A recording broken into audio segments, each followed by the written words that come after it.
Alright, so this one, are the triangles similar? If so, explain why. So when you're explaining, really you showing the work is explanation good enough for me. So we look at the shape here. We've seen this shape many times in class. So what I would recommend is this. You should notice right away, right here, there's an intersection there. Remember, when you see an intersection like that, you should remember vertical angles. And vertical angles are these angles right here. That tells me they're congruent. So this angle is congruent to that angle. So that means angle JFS. So if I label that, it would be JFS. That's that angle here. Is congruent to angle YFP. That's one of the angles. That's an angle that we know. So next, we know an angle. We know something about the sides. So I have a couple sides here. This one goes with this one, and then this one goes with that one. And we know that because these are the outside, those are the inside. We don't know anything about these two sides. So it's smart to set up proportions.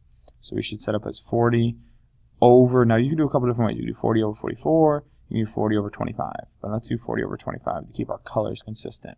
So I went left to right. Let's go 44 over 27. If you do the other way around, if you were to do 27.5 over 44, you would get the wrong answer. So to determine if these are similar, we need to see if they're proportional, which means you're going to cross multiply. So I'm going to take 40 times 27.5 and get 1,100. Now if I get the same number and I take 44 times 25, that means they are congruent, or similar, sorry. And they are. You can see I got the same number. Oops. Should be 1,100.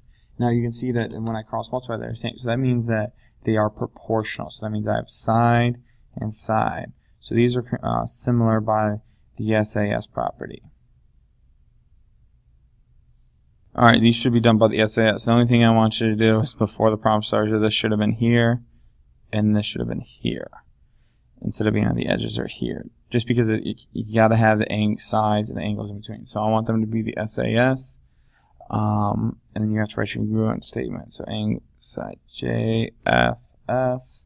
Oops, not that symbol. Is similar to triangle YFP. And there you go. So the only mistake I had to make is you had to move it over, but everything stays the same after that.